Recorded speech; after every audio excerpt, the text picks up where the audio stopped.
Good morning. So I'm at my last official appointment before we are to do our embryo transfer. So these are just appointments that my doctor had recommended. So I'm here at my OBGYN. It's nice. I love my OBGYN's office. It's always so nice. They always have everything right there that you need. But yeah, so I'm at the OBGYN. Hence. But yeah, so here at my last appointment, and hopefully it'll be full force ahead after that. So later today, I guess I'm gonna do an update. Okay, well, see you in a little bit. Bye. Hi everybody. I was about to say long time no see, but this is actually another video within what, a week or two, so not too long ago. I'm Indigo, for those of you who don't know, and for those of you who've been here a while, hey, thank you for coming back. For those of you who are new, hey, why don't you stick around for a while, get to know me and walk my journey with me. As I told you guys in the last video, I turned 47 on July 6th. Wow, I cannot believe that number is really out there. But yes, I'm 47. I'm TCCing, and I'm ready to become a mommy, finally. Yay! But anyway, I'm just giving you guys kind of an update video because my doctor, the doctor who's actually doing the transfer, had asked me to get some blood works and labs done. So that kind of pushed me back a little bit. And it kind of sidetracked me because I thought I was ready to go. And I just got this like 2 weeks ago. But thank God I had these appointments already scheduled, so it was a good thing. So I went to my endocrinologist. For those of you who know that I was diagnosed with diabetes January 2nd, but let me tell you something. This is the most amazing thing. So I went there to my follow-up appointment on, let me see, I got my handy calendar right here because as you guys know, I'm at work, so watch the phone rings. It always rings when I'm on the phone with you guys. But I went on Friday the 17th to my endocrinologist, and guess what, y'all? My levels for my A1C was a 5.5. I am under what is considered pre-diabetes. So I went from a 9 point something to a 5.5. That is amazing. I did it from January 2nd to now. But like I said, that was a lot of changing the way I eat, just doing a lot of different things, losing weight. But I wanted to be as healthy as I possibly could be to carry. Oh my God, look, all my clothes look like maternity clothes now. Like everything is super big. Everything is super big. Like it's ridiculous, y'all. Like I am just melting away. Everything is just like super big. But guess what? I'm all right with getting a little skinny. And guess what? I told my wife the other day, hey, I can use it for maternity clothes. So no biggie for me because I'm just happy to be losing the weight. So with that being said, they're going to keep me on the Ozempic. Well, actually, I'm going to stay on the Ozempic for 4 more weeks, but they took my dosage down. Then I'm going on an appeal that they said is good if you are pregnant because they want to make sure that I don't have any issues with the baby. I am technically considered not diabetic now, but they're kind of scared that I probably will get gestational diabetes just because I was diabetic before that. But my goal is to watch how I eat and plan everything out so that I'm as healthy as possible for this pregnancy because like I said, I am 47 and I am nervous. But besides that, then I went to my normal doctor on Monday, which was the 20th, and I had no high blood pressure medication in about a week. I'm gonna tell y'all, I was just lazy. Hadn't been by the CVS to pick it up, so my blood pressure read normal. It read normal Friday when I went to the endocrinologist. It read normal Monday when I went to see him. So he changed mine up to labetalol, which is it's a pregnancy friendly high blood pressure medication. So he did change me up. So my endocrinologist, which was for my diabetes, basically reduced my Ozempic. I'm changing Ozempic to a pill. I'm also on the metformin, which is a good thing, but he's changing everything up to pregnancy friendly medications. And then my high blood pressure medication went to labetalol, which is a pregnancy friendly medication also. So that's something else that we're going to put in the regimen. And then yesterday, which I got a little bit of footage and I was whispering because I wasn't supposed to have my phone in there. I wasn't supposed to have it on. But I went to my OBGYN. She's actually going to be the OBGYN that's going to be my doctor for while I'm pregnant. Because as you all guys know that I'm actually doing the transfer in New Jersey. I live in North Carolina. And I will be doing everything local and going up there to do the transfer. So I went to see her yesterday. Now, I got to tell you this. All 3 doctors approved me. They cleared me. They said I've done everything that I was supposed to do. I am cleared to do my embryo transfer. There is nothing holding me back now but COVID. Now, I'm going to tell you about that in a minute. But so far, so good. So I went to her yesterday, cleared for everything. Like, I'm so excited now because it looks like it's really finally gonna happen.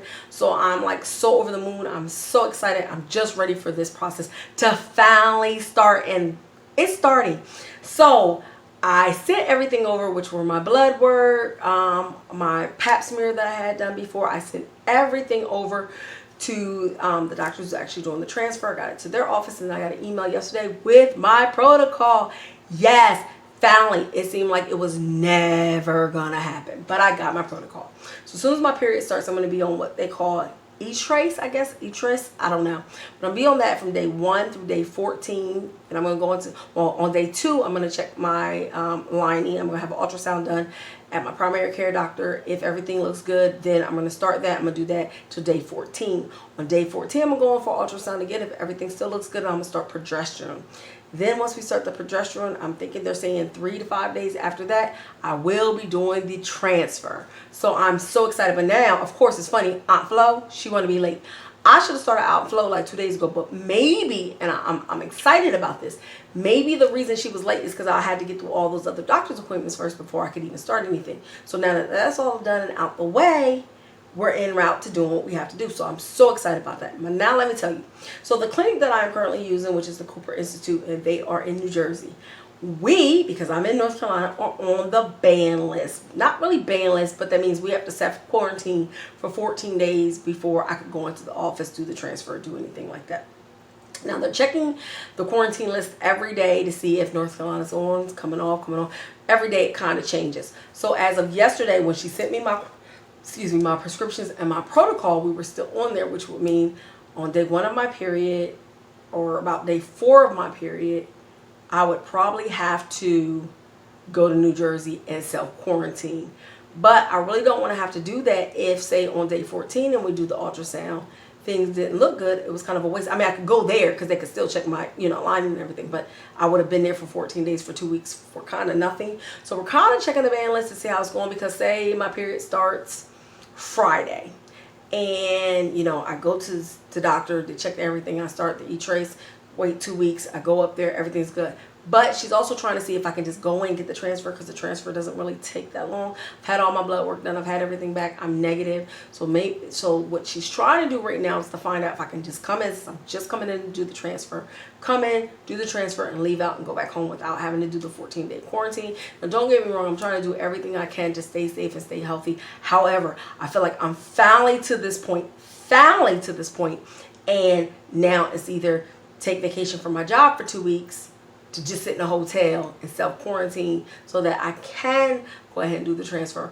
Or hopefully she can, see if I can just come in there, go to the clinic, do my transfer, and come on back home. So that's what we're praying for, hoping for. Like, I'm so excited for this.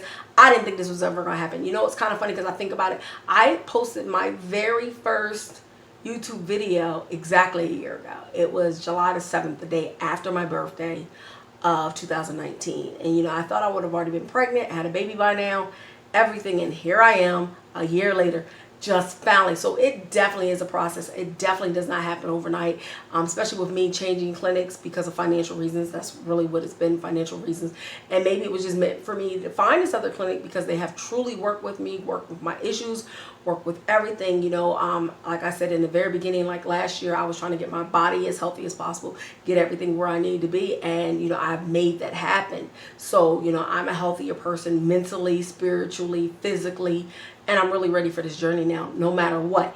If it doesn't take, this just wasn't meant for me this cycle. Hopefully the next cycle, I'll have better results.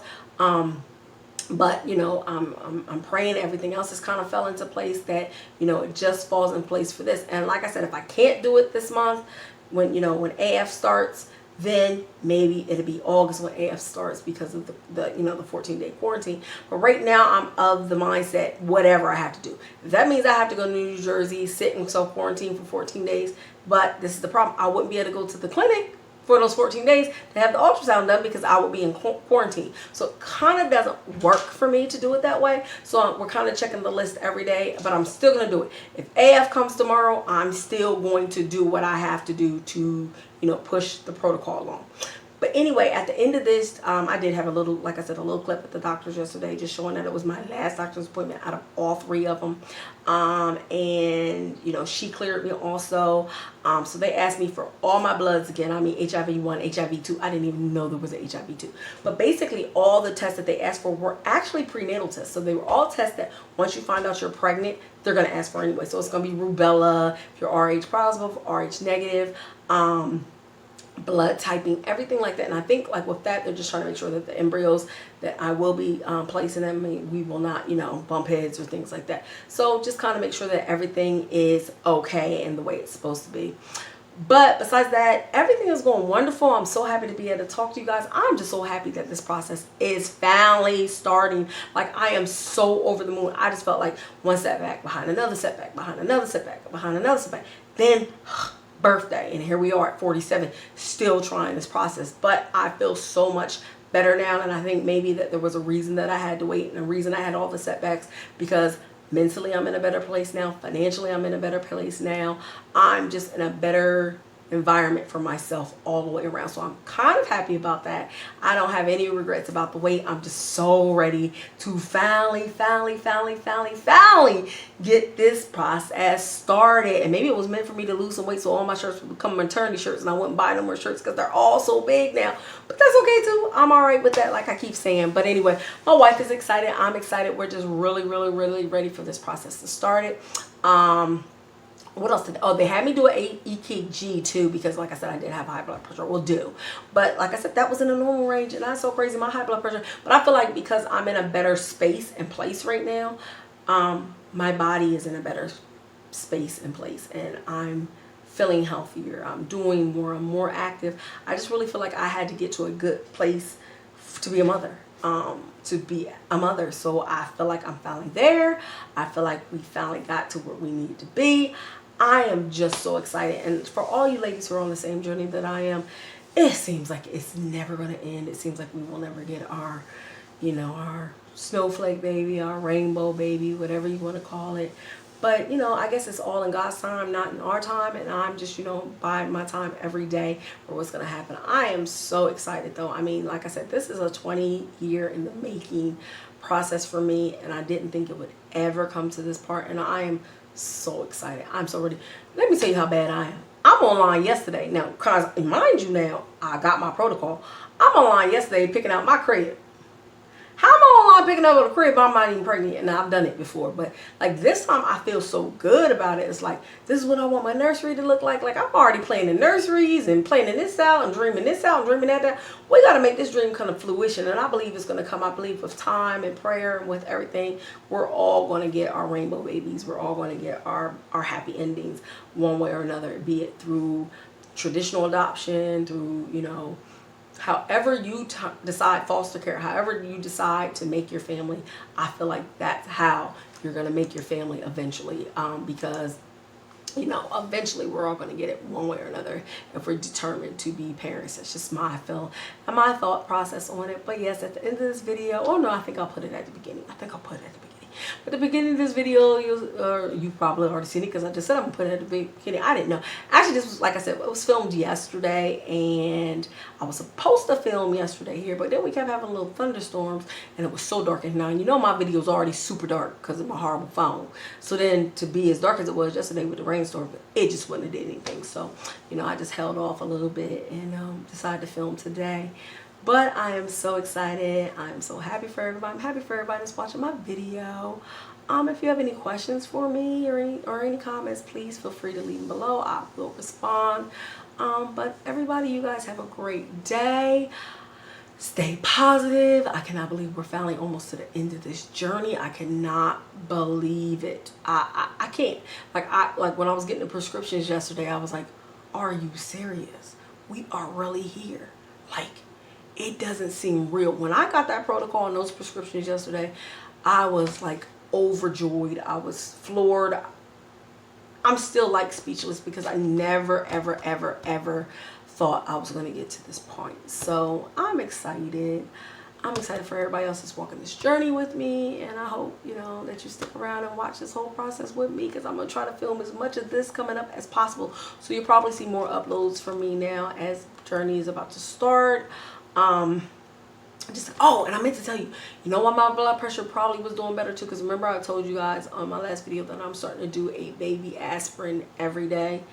When I talked to my doctor about that, my primary care doctor the other day, he said that might be one of the reasons that my blood pressure was kind of regulating or getting better, because I did implement a baby aspirin. And I only implemented the baby aspirin for urine, or not urine, see, urine, I want to pee. I'm ready to take a pregnancy test. I guess that's where the urine came from. But for my my lining, my